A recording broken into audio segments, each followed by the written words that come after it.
Hello guys, எப்படி இருக்கீங்க? Welcome back to our channel. ஆக்சுவலாக இன்றைக்கி என்னென்னா, நான் என்னோடய எக்ஸ்பீரியன்ஸை பகிர்ந்துக்கலான்னு உங்கள்கிட்ட நினைக்கிறேன். என்ன எக்ஸ்பீரியன்ஸ்னால், எப்படி சொல்கிறது, உங்கள் வாழ்க்கையில் இது நடந்திருக்கான்னு தெரியல, இது நடக்காமலும் இருந்திருக்கான்னு தெரியல.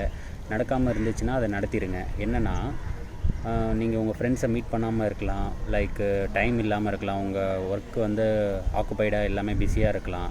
அதனால் உங்கள் ஃப்ரெண்ட்ஸை மீட் பண்ணாமல் இருக்கலாம். உங்கள் ஃப்ரெண்ட்ஸோ, உங்கள் உறவினர்களோ, யாரோ ஏதோ உங்களுக்கு வேண்டியவங்களோ யாரோ நீங்கள் மீட் பண்ணாமல் இருக்கலாம். ஏன் இதை நான் சொல்கிறேன்னா, என்னோடய வாழ்க்கையில் இது நடந்தது. அது ரொம்ப சந்தோஷமாக இருந்தது. அதனால் அதை உங்கள்கிட்ட சொல்கிறேன்.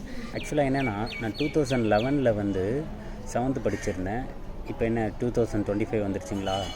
இவ்வளோ வருஷம் கேப்பில் யாருன்னா உங்களை ஞாபகம் வச்சுருக்கலாம், இவ்வளோ வருஷம் நீங்கள் அவங்கள பார்க்காம இருந்திருக்கலாம். ஆனால் நான் போய் பார்த்தேன். அதுதான் எனக்கு அங்கே சுவாரஸ்யமே நடந்தது. என்ன சுவாரஸ்யம்னா, ஆக்சுவலாக நாங்கள் எதிர்ச்சியாக மீட் பண்ணல. நான் அங்கே ஃப்ரெண்டுக்கு குழந்தை பிறந்திருக்குன்னு சொல்லி பார்க்க போனேன். அப்போது இது நம்ம படித்த ஏரியாவாச்சே அப்படின்னு சொல்லிட்டு நம்ம இங்கே போய் பார்ப்போம், பசங்கள்லாம் இருக்காங்களா. எனக்கு அந்த இடத்துக்கு போன உடனே எனக்கு எப்படி சொல்கிறது, அது ஒரு மாதிரி அந்த இடத்துலேயே கொஞ்சம் ஸ்மைல் அப்படியே வந்துருச்சு. இந்த நம்ம போன இடத்துலலாம் இந்த இது கூட ஞாபகம் வருதே அந்த மாதிரி வரும் பார்த்திங்களா. அந்த மாதிரி நான் போகும்போது, பைக்கில் போகும்போது எனக்கு அப்படியே உள்ளெல்லாம் அப்படியே சிரிப்பு மழையாக வர மாதிரி இருக்குது. அப்புறம் அவங்களையும் என் ஃப்ரெண்டோட குழந்தைய பார்த்துட்டு அப்புறமா நான் அவனை பசங்களை பார்க்க போனேன். எப்படி கண்டுபிடிச்சிங்கன்னு கேட்டிங்கன்னா, நான் ஏரியா பசங்கக்கிட்ட போய் அந்த பட்டப்பேர் வச்சு சொன்னேன். ஸ்டில் இன்னும் ஃபேமஸாக இருக்குது அந்த பட்டப்பேர். ஓகேங்களா? நான் அந்த பட்டப்பேரை வச்சு கூப்பிட்டுட்டு அவங்கள கேட்டேன். அப்புறமா அவங்க எங்கள் அண்ணன் தானா, எங்கள் அண்ணனோட ஃப்ரெண்டு அவங்களாம் அப்படின்னு சொல்லியிருந்தாங்க. சொன்ன உடனே உங்கள் அண்ணனை கூப்பிட்டு தம்பி அப்படின்னு கேட்கையில் அவங்க அவங்க அண்ணனை கூப்பிட்டு வந்தாங்க. அவங்க அண்ணனுக்கு என்ன அடையாளமே தெரில, ஆனால் எனக்கு தெரியுது அவனை அடையாளம்.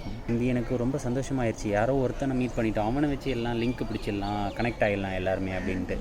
அப்புறமா தான் அவங்கக்கிட்ட போயிட்டு உங்கள் அண்ணனை கூப்பிட்டு தம்பி அப்படின்னோடனே அவன் அப்புறமா வந்தோடனே நான் அப்போ எப்படி பார்த்தனோ அதே மாதிரி இருக்கான். என்ன கொஞ்சம் தாடி வளர்ந்துருக்கு, என்னோட கொஞ்சம் தாடி வளர்ந்துருச்சு. சரி, ஓகே, கலைக்க வேணாம். அதான் அவனை பார்த்த மாரி இருந்தது. அப்புறமா அவனை பார்த்துட்டு அப்புறம் யார் தெரியுதா நான் கேட்டேன். என்னை யாருன்னே தெரியலன்னா. அப்புறமா நாங்கள் சின்ன வயசில் ஸ்கூல் ஃபோட்டோ கொடுப்பாங்க, எல்லாமே கிளாஸாக உட்காந்து பிரின்ஸிபல், ஸ்கூல் கிளாஸ் டீச்சர் எல்லாமே உட்காந்து அவங்க அந்த ஃபோட்டோ வச்சுருந்தேன் நான். அப்புறமா நான் அந்த ஃபோட்டோ வச்சு மச்சான் இங்கே பாடுறா இதுதான் நீ அப்படின்ற மாதிரி நான் அவங்கக்கிட்ட காட்டின உடனே அப்படியே ஆமாண்டா அப்படின்னு சொல்லிவிட்டு அப்புறம் அவன் இன்னொருத்தவங்கிட்ட கூப்பிட்டு போனான். எல்லாம் கூப்பிட்டு போன உடனே அப்படியே எப்படி சொல்கிறது, ரொம்ப நாள் கழித்து பார்த்தாலுமே அவங்க ஒரு மாதிரி அப்படியே வேறு மாதிரி பண்ணிட்டாங்க கைஸ். லைக் எப்படி சொல்கிறது, அவங்க ட்ரீட் பண்ண விதமே வேறு தான். எப்படின்னா, ஒரு பார்த்துட்டோம், ரொம்ப நாள் கழித்து பார்த்துட்டோன்னா இப்போ ரீசெண்டாக இருக்க சொல்கிறேன். Like 90s kids 2K kids நம்ம பிரிக்கிறோம்ல, அதே மாதிரி அப்போ இருந்த நட்புக்கும் இப்போ இருந்த நட்புக்கும் எப்படின்னா, எல்லாருக்கும் மொபைல் வந்துச்சு. சும்மா கூட கால் பண்ணிவிட்டு மச்சான் அந்த கொஞ்சம் பிஸிடா, நீ இப்போ நான் வந்துடுறேன்டா, அன்எக்ஸ்பெக்டடாக நீ ஒரு வேலை இருக்குது மச்சான் அப்படின்னு சொல்லிட்டு போயிடுவாங்க. ஆனால் அவங்களாம் அப்படிலாம் இல்லை. விளையாடிட்டு இருந்தான், அவன் விளையாடி முடிச்சுட்டு ஓகேடான்னு நிறைய ஃபோனும் வருது அவனுக்கு. ஆனால் அந்த ஃபோனை கூட எல்லாத்துலேயுமே என் ஃப்ரெண்டு வந்திருக்கான், நான் அவங்ககிட்ட பேசிக்கிட்டு இருக்கேன், கொஞ்சம் லேட் ஆகும், நான் அப்புறமா வரேன்னு சொல்லிவிட்டு எனக்காக உட்காந்தான் அவன். அந்த மாதிரி இருக்கையில் அந்த மாதிரிலாம் இருக்காங்க, இன்னும் ஃப்ரெண்ட்ஸ் இருக்காங்க. ஸோ எதை வேணாலும் நீங்கள் சம்பாதிக்கலாம், ஆனால் ஃப்ரெண்ட்ஸை மட்டும் சம்பாதிக்காமல் இருந்துடாதீங்க. ஓகேங்களா? சொல்லும் போதே வாய் குளருது எனக்கு. அந்தளவுக்கு வாய் சந்தோஷமாக இருக்குது. அந்தளவுக்கு உள்ள சந்தோஷம் இருந்தால் தான் இந்த மாதிரி சொல்லுவாங்க. அந்த மாதிரி எனக்கு இருந்தது.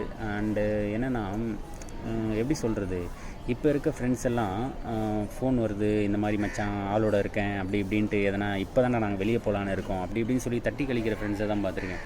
ஆனால் எப்படி சொல்கிறதுன்னு தெரியல. எத்தனை மணிக்கு போய் மீட் பண்ணேன், ஒரு 7 மணி மீட் பண்ணியிருப்பேன். நான் 11:30 வரைக்கும் நான் அங்கேயே தான் இருந்தேன். எப்பயுமே நான் 11:30 வரைக்கும்லாம் வீட்டில் வெளியெல்லாம் இருந்ததில்லை. நான் அன்றைக்கின்ட்டு பார்த்து அவ்வளோ நேரம் இருந்தேன் நான். எனக்கு என்னென்னா, நான் அவங்கக்கிட்ட மச்சான் வீட்டுக்கு போகலாமாடா அப்படின்னா, டேய் இன்றைக்கி ஒரு நாள் தானேடா, அவங்க கூட தான்டா இருக்கோம் அப்படின்ட்டு ஃபஸ்ட்டு டீ கடைக்கு போனோம், டீ குடித்தோம், அப்படியே பேசிக்கிட்டே இருந்தோம். அப்புறமா சிக்கன் ரைஸ் கடைக்கு போய் சாப்பிட்டோம். இந்த மாதிரி போயிட்டே இருக்குது. அப்படியே அவங்களும் அந்த பாண்டிங்கை இன்னும் விடவே இல்லை.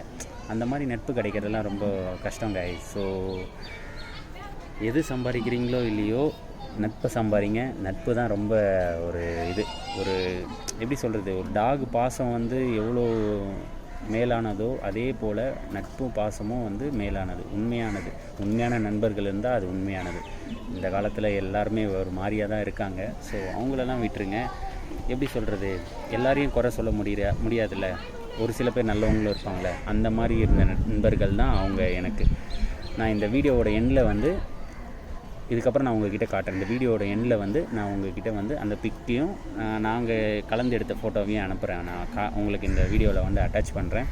அப்போ எப்படி இருக்கும், இப்போ எப்படி இருக்குன்றதையும் பாருங்கள். நான் ஒன்றும் அவங்கக்கிட்டையும் கேட்கல, அவங்களாம் ஒன்றும் சொல்ல மாட்டாங்க, பசங்க தானே. அதனால் சரிங்களா, நான் கண்டிப்பாக உங்களுக்கு அந்த இதுவை வந்து ஆட் பண்ணுறேன், நீங்கள் பாருங்கள்.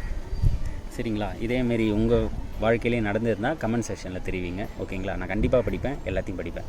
Okay, thank you guys, see you in the next video. Guys, நான் சொன்னதை ஃபோட்டோ அட்டாச் பண்ணுறேன். அன்றைக்கி பார்த்த ஃப்ரெண்டு வந்து இவன் தான். அன்றைக்கி பார்த்த ஃப்ரெண்டு வந்து இவன் தான். இவன் நேம் வந்து குணசேகர். இதுதான் நான். ஓகேங்களா, டாப்பில் இருக்கேன் பார்த்தீங்களா, இதுதான் நான். ஓகேங்களா, டாப்பில் இருக்கிறது தான் நான். அண்டு இன்னொருத்தவன் பார்த்தீங்கன்னா தலைவன் பாருங்கள், குட்டி ஜாம்பவான், இதோ இருக்கான் பாருங்கள், இவன் தான். ஓகேங்களா, இதில் வந்து நான் ரொம்ப விரும்புகிறேன் எல்லாரையும் காட்டணும்னு சொல்லிட்டு. ஏன்னா இந்த வீடியோ என் ஃப்ரெண்ட்ஸ் வேறு யாருன்னா பார்த்தாங்கன்னா அந்த பள்ளி பருவத்தோட இமேஜஸ் வந்து நம்ம எப்படி இருக்கோம் அப்படின்றது அவங்களுக்கும் தெரிய வரும். அப்படின்றதுனால நான் இது ஃபுல்லாகவே காட்டுறேன். ஓகேங்களா, ரொம்ப ரொம்ப ஒரு மெமரபுளான ஒரு அட்டி அப்படின்னு சொல்லலாம், ஒரு ஸ்குவாட். ஓகேங்களா, எல்லாருமே நல்லா படிப்போம், நல்லா விளாடுவோம். முதுகு பஞ்சர் தான் எங்களோட ஃபேவரட் கேமு அந்த காலத்தில். ஓகேங்களா, இது வந்து கலர் மாற்றிட்டாங்க ட்ரெஸ்ஸு. நாங்கள் வந்து ஒயிட் அண்டு காக்கி சட்டை தான் போட்டுருந்தோம். இது ஃபோட்டோ எடுக்கிறதுக்காக இந்த ட்ரெஸ்ஸு. ஓகேங்களா, அப்போல்லாம் முதுகு பஞ்சர் ஆடினோன்னா ஒரு அடியிலேயே வந்து எப்படி சொல்கிறது, அப்படியே சட்டை கலரே வந்து பால் அடித்து அப்படியே சேறு அடித்து அப்படியே ஒரு மாதிரி ஆகிடும். ஓகேங்களா, எல்லாருமே ஹாப்பியாக இருப்பாங்கன்னு நினைக்கிறேன். Okay, thank you. இதுதான் என்னோடய குட்டி ஸ்டோரி.